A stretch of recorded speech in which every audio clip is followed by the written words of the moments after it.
Good day and Happy New Year. Welcome to a special episode of the Cory Morgan Show.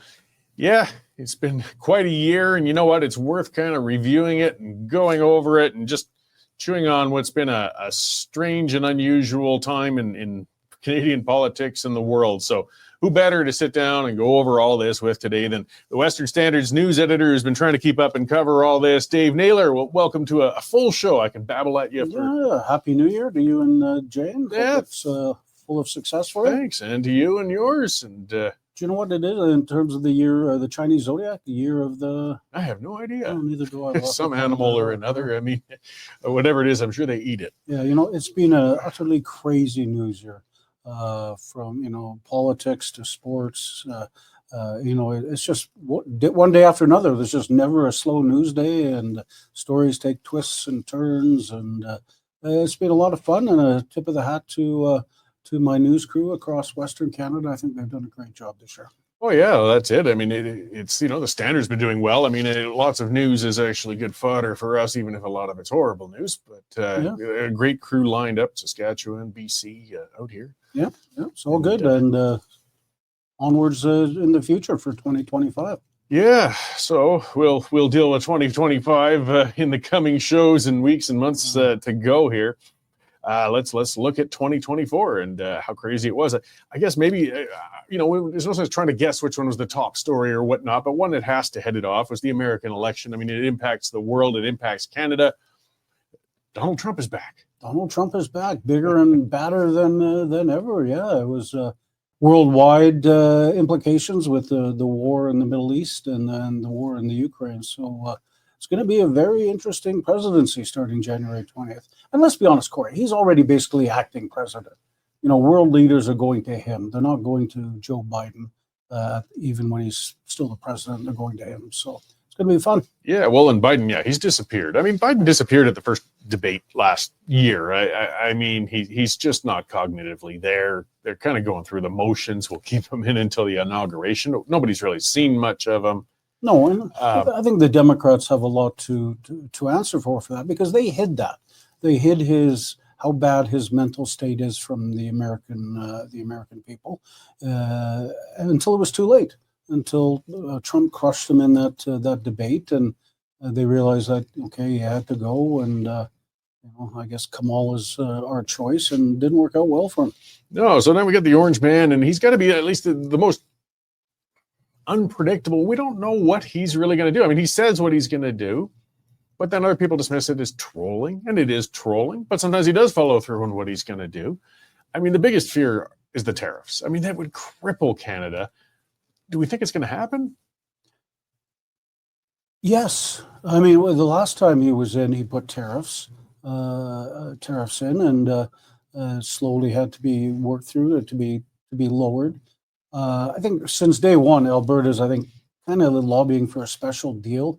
They immediately reacted to his border thing with Daniel Smith sent the sheriffs down to the border, and they're going to be patrolling it, because America does not want to tariff the oil exports coming out of Canada, obviously, because that's going to mean higher gas production for them.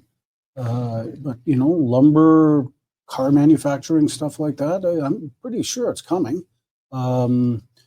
He trolls and trolls, but he's not one for idle threats. He says he'll settle the Ukraine war on day one. I wouldn't put him past it. He says if Hamas hasn't released the hostages in the Gaza Strip, there's going to be hell to pay, and there probably will be. But how he does it, I guess, is going to be all part of the fun and games going forward. Well, yeah, and how, if anything, can we do something about it? I mean, one of the things out of him too is he does. I mean, some people say he responds to strength, or at least he respects it, and it's clear he doesn't hold Canadian leadership in any regard whatsoever. I mean, people, again, they dismiss the trolling. Well, wait a minute. This is a world leader openly mocking another world leader. Like, this is not a healthy relationship and dynamic building up. No, and it's not like we're a third world country. We're a fellow G7 country. And as you mentioned, Trump's got an intense dislike for Trudeau. Well, most of us do. Most of us do, I guess. So, and you remember Trudeau got, at a G7 meeting, he got caught bad-mouthing Trump. Trump doesn't forget that kind of stuff. And Trump takes great delight in calling Trudeau governor of the 51st state, any time he can. So yeah, I mean, can you imagine those two going into a room? Trudeau's got no strength. He can't even control his own party, his own caucus. How's he gonna stand up to the force that is one Donald Trump? Well, let's segue into that then. The kind of the bombshell that hit with Chrystia Freeland. There's another big story right at the end of the year. She was getting ready to deliver what everybody knew was going to be a terrible fiscal update. They deferred it for months. I mean, this was supposed to happen in fall, and then Trudeau just shot himself in the foot and bizarrely fired her. Yeah, and I think you said before we went on the air that he's delusional. So he calls up Freeland on a Zoom meeting and says, "Hey, okay, you're going to deliver this really bag of steaming, to the Canadian people, $62 billion deficit. And guess what? I'm going to fire you, and Mark Carney's going to come in and take your place." So Freeland thought about it over the weekend and decided to give a big middle finger to her. Really a boss who she was really loyal to, right? Even in the weeks, the GST holiday, just a couple of weeks ago, she was at his side, pitching how wonderful it is. And then she's, criticizing it in her resignation letter. But the day that the economic statement was to be delivered, she quit. And it was panic stations on the Liberal side. They went through, I guess Mark Carney said no, he didn't want the job. So I don't know where Trudeau got that from. And they went through, next in line was Francois Philippe Champagne, and he said no. And the two Randys, and I guess they both said no. So they ended up just walking it into the House of Commons, laying it on the table. Okay, there it is. We're not even gonna, read it. So it really was, and it's. How does he go from here? How does he survive? I guess that's going to be part of the fun watching in the days ahead. But what a mess. Well, it's really exposed his nature a lot. I mean, talking about the arrogance. He taking Freeland for granted. And again, hey, I'm not a big fan of her either. She rode this ship all the way up to where it is. But still, she was loyally bobbling her head behind him at every conference. She ate a lot of poop on his behalf. Whenever there were bad times, actually, he would often throw her into the fire rather than taking it on himself. But then just to think that, okay, she is so loyal. She loves me so much that she will take this. She will take a Zoom meeting firing and still work for me, 3 days from now and deliver this thing. Like, just so arrogant and vain. We already knew he was that way, but this was beyond the pale. Yeah, I mean, you always think that Trudeau can't surprise you anymore, and then he always does. But why wouldn't he have Mark Carney signed, sealed, and delivered? Why wouldn't he say, okay, this is what's going to happen, and Mark, you're going to be finance minister Friday afternoon, and Carney agree with it? But apparently that didn't happen. And then the PMO is saying, well, we never told Freeland that Carney was going to replace her. Well, they did, right? And they lied about it. They did. And, I think I agree with you that some people are making Freeland out to be some sort of hero for standing up to Trudeau. And I think you're right. I mean, she was the captain of the bus that steered a lot of this huge deficit. And she was right along there, with Trudeau shoveling out the money. So, good for her for finally finding some backbone, but she was partly responsible for the fiscal mess we're in. Well, and he's shattered what little support and trust he had in his caucus and cabinet now. I mean, if he would throw Freeland under the bus like that, every cabinet member and MP is thinking, boy, he wouldn't think twice about, just ending my career as well. Like he really, I don't know if he realizes how badly he's hurt himself. No, and then he basically ignored it the first night and then joked about it the second night where he said, all families fight. Well, yeah, I mean, but this is like taking knives out of people's backs for type of fight. So, yeah, it was really Machiavellian of him to think that. Well, but poorly executed Machiavellian. Very poorly executed. That implies smart planning, and that's where we get into. I'm honestly starting to question a little bit of his sanity. I mean, did he really believe? And I think that's the case. Maybe he believed when he told her on the Zoom meeting, this is starting to leak out, that Carney was coming in. I think he really thought it was going to happen. But anybody standing on the outside looking, well, Carney never said he was coming. Why would you think he was coming in? Yeah, I think it's, any sane person, any sane leader would 6-7 months ago taken a look at the polls and had a moment of reflection and done what's best for his party. And he is just in such a bubble of narcissism and you know what? I'll even give you maybe a little bit of mental illness and stuff like that, or insanity. But he just cannot see the writing on the wall. I mean, the last polls of the year had the Liberals being wiped out to just 10 seats, and Poilievre like 25 points ahead in the polls. Why does he want to hang around to be crushed? Does he want to tie Harper or beat Harper for length of term in office? That may be part of it. But yeah, who knows? No, we need to be psychiatrists to figure out what's going on. And all the guessing, that was coming up. I mean, the sudden cancellation of every year-end interview. Yeah. If you're going to hang on, you want those interviews. Of course you want to get out. You want to come out firing and full steam ahead and sort of rally the troops. And he also left himself open for more charges of misogyny, right? Firing another cabinet minister to bring in a man. That's the other part. Right? Was that the third time? It's really turning into a pattern. And there was Philpott, Wilson-Raybould. Jody Wilson-Raybould. There was that one member of Parliament, too, who said he screamed at her. I think she was a secretary of... But he's had a bad relationship with women in Parliament. I mean, it's brought a lot of that discussion about those self-styled male feminists. Boy, they tend to actually have a pretty bad... Yeah, ever since he was groping women at that ski festival, it's been a pattern, a definite pattern. So, and he's ignored now by other world leaders. He's a laughingstock, and as Poilievre said, before Christmas, he's an international embarrassment to this country. Yeah, and that's the thing. It's not just that he's a laughingstock. We all get to wear it as well. So hopefully some things get remedied in 2025. Again, we're obviously looking forward to a very tumultuous year, no matter what happens. No matter what happens, it's going to be a roller coaster. So let's get on to another.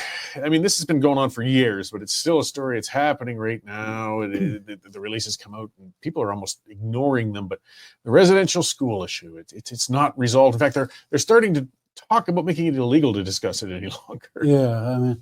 It kind of boiled over earlier this year when it was when we reported that $8 million had been given to the band out in Kamloops to, I guess, research and whatever they wanted to do to try and figure out the issue. And they won't talk about what they've done with the money. They refuse to say. We do know that there's been no digging. There's been no graves found there. So I think the backlash has begun. Canada went through like a period of national shame because of that. Right? The flags were lowered for forever. Almost 6 months. There's never in Canadian history has that been done. They were raised November 1st, only to be lowered and then stay lowered. We got a new holiday out of it, surfing holiday. It was a huge thing. It was an international story, right? All over the world, Canadian kids murdered at residential schools, and there's not a single scintilla of proof yet. What are we, 3 years on? And I think the backlash is starting, especially when the Liberals want to bring in a law to make it illegal to deny the horrors of residential schools. You're on record as claiming you're now considering a hoax. Yeah. That could be illegal in next year, and you could be carted off to jail for saying that. As I said, take me to court on that one, because the first thing we'd have to do is discovery then. So let's get a shovel and dig 6 feet, and we'll know within half an hour. That's what's getting so frustrating with this. We're not talking about a complicated process. We can understand the need for sensitivity. doing it carefully. Yes, you don't want to just jump out there with a couple of clowns and start opening a hole. I mean, if there's remains down there, it's a forensic site. You want to be Sure, you need the very archaeologists. careful, but you don't need 3 years to deal with this. This could have been done and should have been done a long time ago. Long time ago. And the story's picking up also around the world that, 3 years later, nothing's been found. Was it really as bad as everybody says? But if one of the things that frustrates me is the mainstream media are still saying, the bodies of 215 children, the graves of 215 children, even though it's not true. No. But they continue to spread the myth, the hoax. So, I agree with you. It's quite easily solved with sensitivity and with the proper equipment. But they don't want to solve it. I don't think the band. Well, they don't it's want pretty to lucrative to keep this mystery going. Sure, they don't want to lose that money, and it's now an industry in itself across Canada. The search for residential graves. Well, I'm getting tired of seeing it. I think just a couple of weeks ago, another one came out. Look, we found a bunch of unmarked graves. Oh dear, where? In a cemetery. Yeah. Well, yeah, that's what's going to happen when you do that. Because a lot of the graves were just marked with simple wooden crosses that over the decades get blown away, they erode. Of course, they're not going to be marked. Yeah.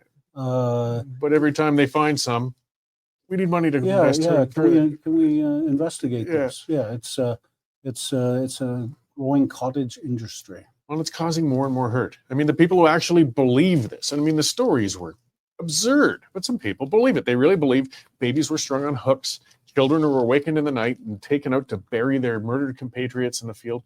This should be resolved. And I mean, if it's true, they're claiming this was happening into the 60s. Well, the perpetrators might still be out there. Absolutely. Call in the RCMP. There's no doubt children died at residential schools, but it was mainly from tuberculosis, disease. There was not a systemic genocide of Aboriginal children by missionaries and nuns. Just didn't happen. Well, let's speak about genocide then. We'll move into the next one with this. I mean, that's a term that's really getting abused, and to everything from PETA saying there's a genocide of chickens from KFC, which I fully support. Yes, to of course now it's residential schools, and on to the Middle East. Apparently, genocide in Gaza. This is just going on and on. Again, the Israel conflict. It's been a year of tragedy and warfare. Going back, it's more than a year now, I guess. Last October 2023, when Hamas made the, tactical error to go in and kill 1,200 Israelis. The Israeli military response has turned Gaza into dust, rubble. There are hostages still being held somewhere in tunnels. That talks have been going on to get them out. At one point, they offered the terrorists $1 million for each hostage, and they got to go free. And then the problems escalated with Hezbollah lobbing in shells. So Israel invades southern Lebanon, and then they invade Syria when Assad leaves. So little Israel's fighting on 3 separate fronts and doing a hell of a job, I might add. Well, it might as well. This has been going on since 48. This is the part that does, and I love to rub it in with these Arabs. You guys do nothing but lose. You suck. You've got hundreds of times the population, the resources of this tiny little state of Israel, and they kick your asses every time. But unfortunately, it does make a subset of them more bloodthirsty, more horrible, and they pull off stunts like they did with the October 7th, attacking a music festival. How courageous. Yeah. But getting further to that, the exposure of the domestic extremists, whether it's the purple-headed idiots coming out of our universities or the domestic Islamic extremists, but Jared Yeager covered it quite well in Vancouver to really expose they really did support this terrorism. They support these acts. This is sick. They did, and it's frightening to watch the almost weekly protests in Toronto, where you can wave a Hamas flag and be all masked up and chanting death to the Jews, and police officers are watching you from the side of the street, not taking any action. Synagogues have been firebombed. Jewish schools have been shot at. The one good move the Canadian government made was because of Jared. He got some video of what's the name of the town? Samadou. Rally in Vancouver, waving their flag and chanting, and Jared's video went viral. Every mainstream media in the country picked it up, and the next week the government put him on the terror list. So good for Jared, good for the power of the Western Standard to do that. But countries, I don't see it getting any better until the war is over. Well, that's another question too. So that was right around October 7th when all the pro-terrorists, and I'm going to say there were pro-terrorist savages going on the streets to celebrate that slaughter of women at a music festival. We knew it was coming. We knew that these pro-terror protests were going to be there.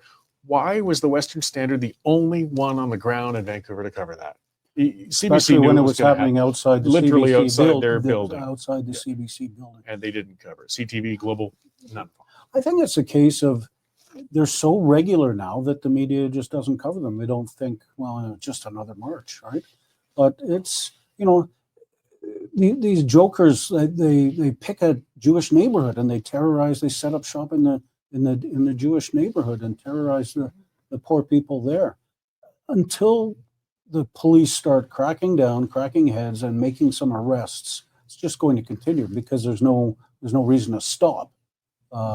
When let's face it, the Israelis are gonna win the war. It's just a matter of time. Israel's not going away. Israel's not going away, and they've shown that Israel has come out of it stronger and safer. So protest all you want, but you're not going to change anything. Lock down schools and try and intimidate professors and do all you want, but nothing's going to change. For the sake of our own citizens, and they keep escalating it. That's the thing. These extremists aren't going to stop until we stop them. Exactly. And I was watching just another video in Toronto the other night. So now they've gone beyond blocking roads into Jewish neighborhoods and protesting outside of synagogues and cafes. Look, let's quit pretending it's not anti-Jew anymore, guys. But they're actually in the Jewish neighborhood. They have long flags on sticks. So they're at the back fences of the houses and waving them over the back fence to intimidate the people in the houses. And literally there's the police all standing by, letting them do it. Yeah. I mean, if these were Klansmen in a black neighborhood waving, burning crosses over the backs of fences, rightly so, the police would immediately grab them.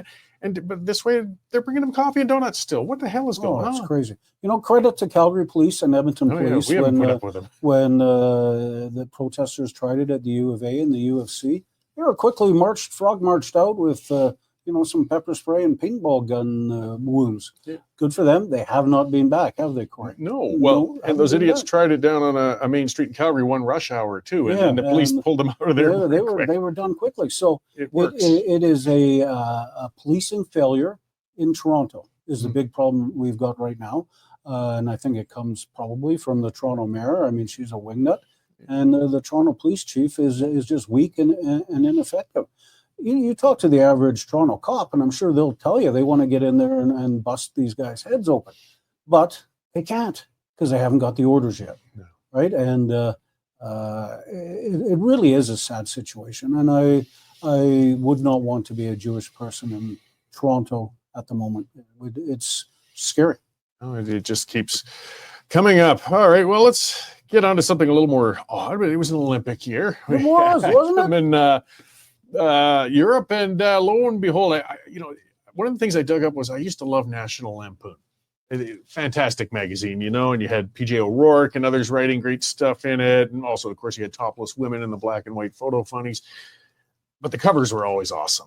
Yes, and there's an old cover from them showing the CCCP and a person standing there for the Olympics in the 80s, and there's this giant bulge in her shorts, and it was a joke at that time.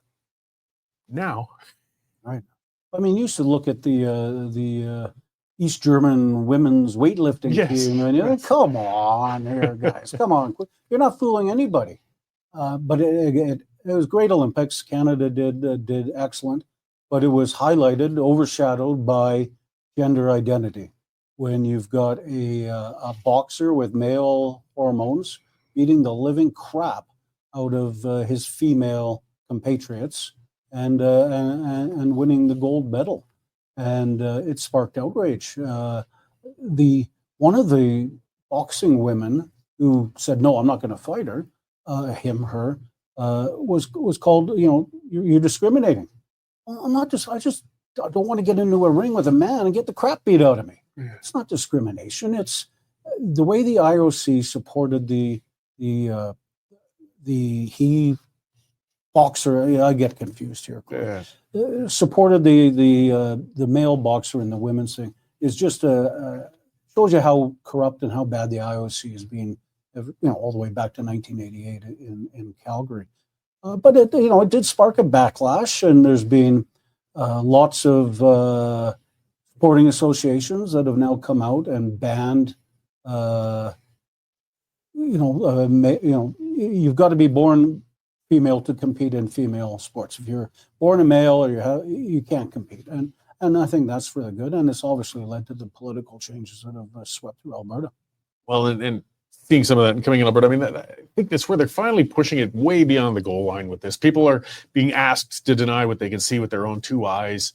And this is another one of those situations that's actually pretty easy to solve. We've got the technology. Are your chromosomes this, or are they this? If you got this, you compete in that category. If you've got that, you compete in that category. They tried to fuzzy the line because they knew that this guy had, and I'll say a guy had male chromosomes, but they said, it's an unusual case and it's different. No, it's not. He's a friggin' man. It turned out, we found later, after they'd forced that poor Italian boxer to apologize, this guy even had nuts. They were internal and apparently had a microchode, but he's a man. Yeah. And you just had to look at him standing by these poor women he was about to beat up. But,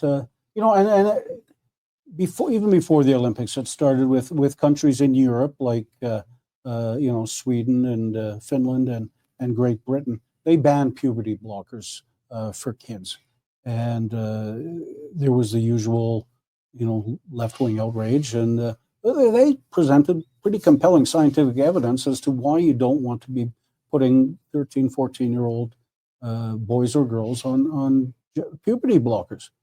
And Premier Higgs in Newfoundland stood up and said, well, yeah, I kind of agree, and we're going to bring in a policy where if a kid wants to change his gender, then the parents have to be known. And then it came to Alberta, where Daniel Smith brought in new laws preventing males from competing in female sports and preventing surgery for minors and gender blockers for minors. And the left wing lost their collective mind and said Smith is murdering trans children. Scott Moe picked it up for his election last year, but sadly didn't quite follow through as strongly as Alberta did. But Alberta's just following the trend among civilized countries, Northern European countries who have been studying medicine for a lot longer than we have all changed it, and Alberta's changed it too. But it caused a bit of a disturbance in the force. Well, I think the underlying bigger part of the debate, it comes down to who is responsible for the children, the state or the parents. The left wants to get in between. They want to say those union teachers are more responsible in raising these children than the parents are.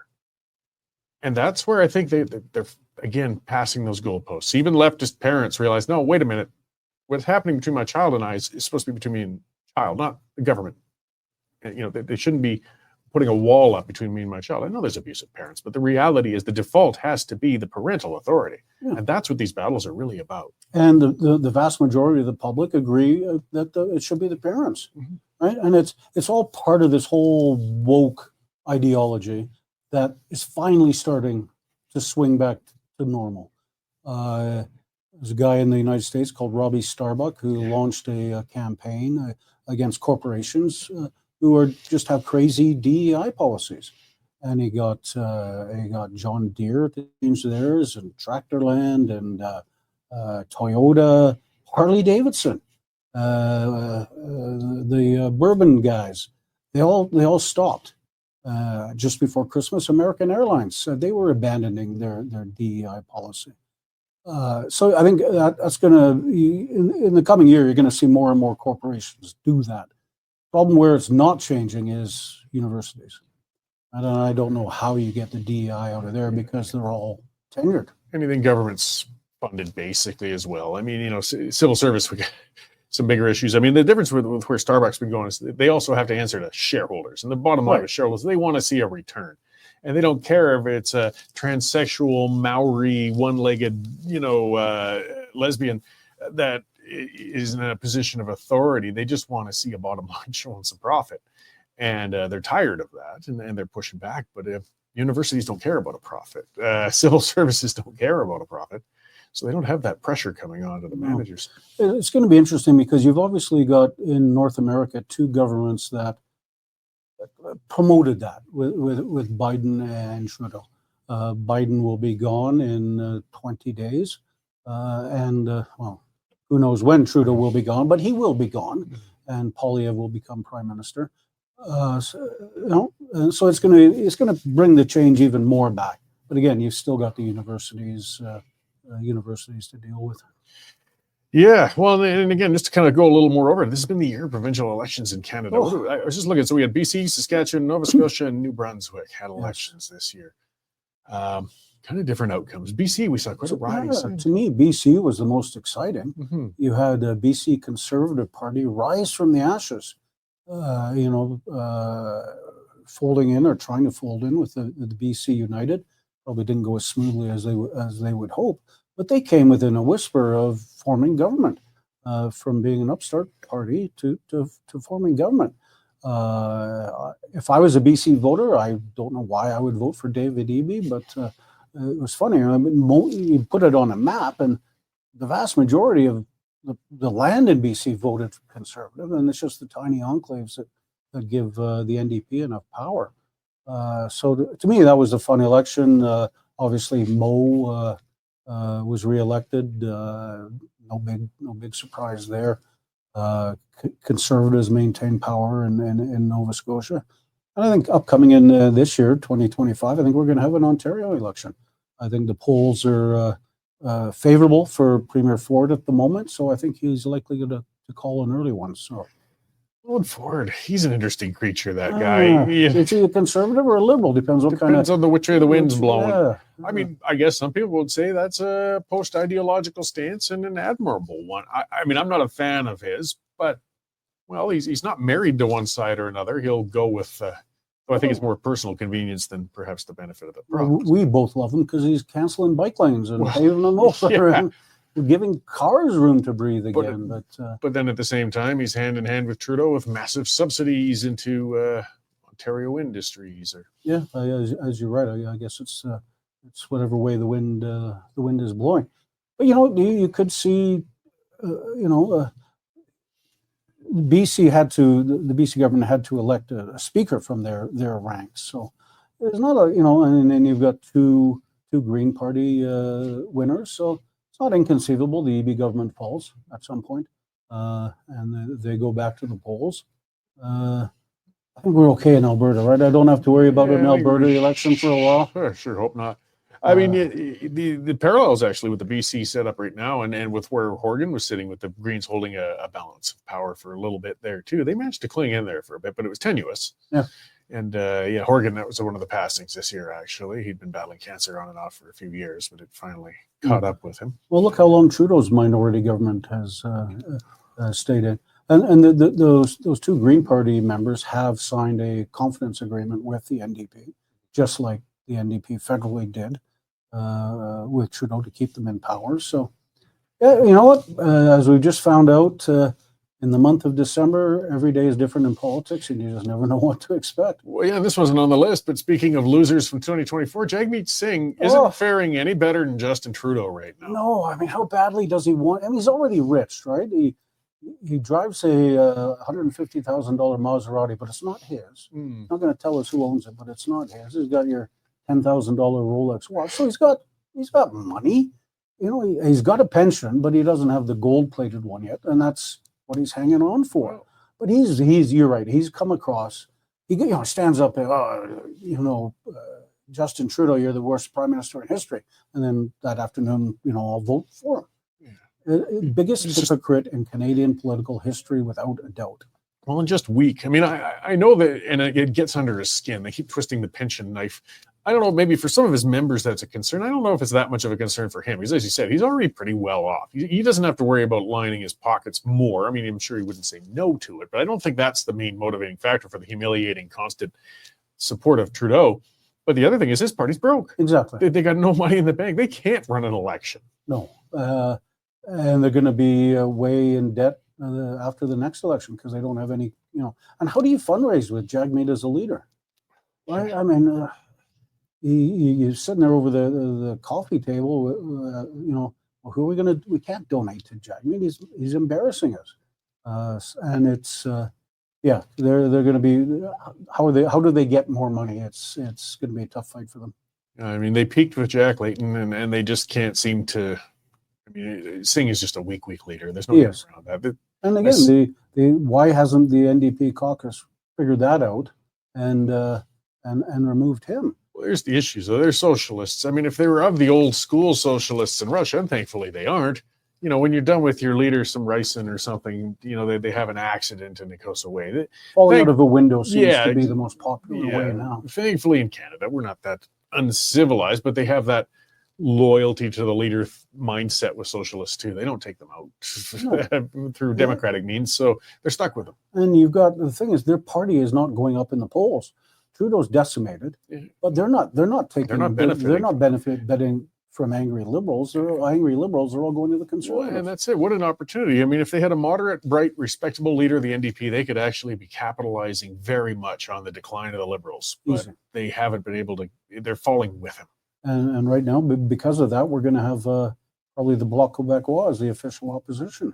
Yeah, I'm okay with that. Yeah. Of all things, he's one of the brighter. He is. I quite enjoy him. Consistent leaders in the House of Commons. I mean, he makes no bones about it. He's infuriating sometimes, but Blanchette says Quebec is first. That's what I'm here for. I don't care about the rest. I don't dislike it. I just don't care. I'm here for Quebec. He's been hired to do that job, and he's doing it quite well. Yeah, I remember during the debates in one of the elections too. He was you're the strongest debater there. I mean, you're only running in a little portion of the country, but you got to respect the guy. You don't have to like him, or agree with him.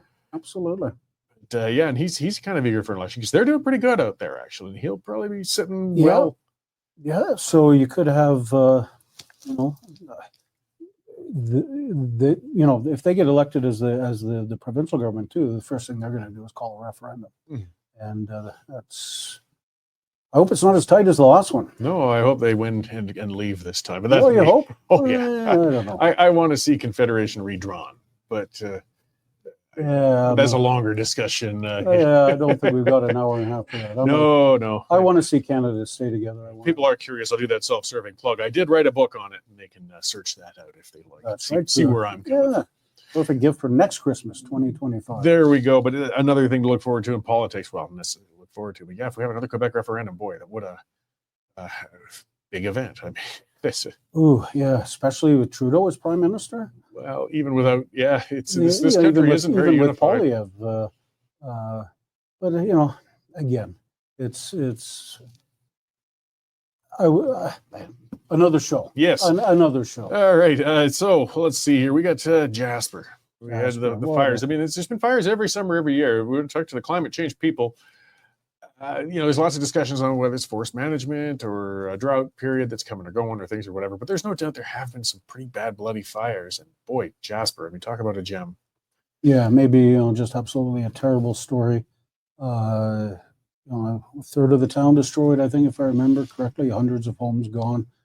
And it became, after the fire was put out, it became a political story about forest management and how the delay of getting rid of all that deadwood on the bottom, and came back to roost for our friend Stephen Guilbeault that it was his department that kept putting it off. But it should be a lesson for every, and we have a lot of them in Canada, as you know, especially out west, towns in heavily wooded areas. Like Fort McMurray's doing huge work in terms of getting defensive lines built, and towns need to learn the lesson from that and get it done.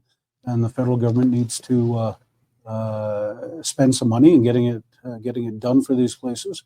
And they need to work on their response. I mean, there were stories about fire trucks on the outskirts of Jasper being told they couldn't go in because they weren't Parks Canada.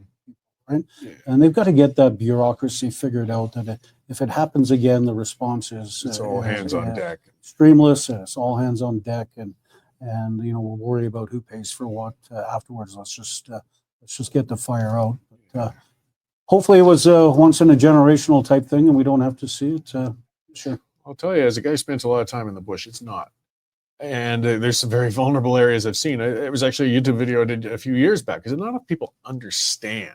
I used to be a surveyor working in the foothills, and did I tell you the amount of choked debris and deadfall? You can barely walk through some areas of the eastern slopes right now because we've been fighting fires. So the fires normally would sweep through 80 years or so and kind of burn everything down, and everything grows back up and it regenerates.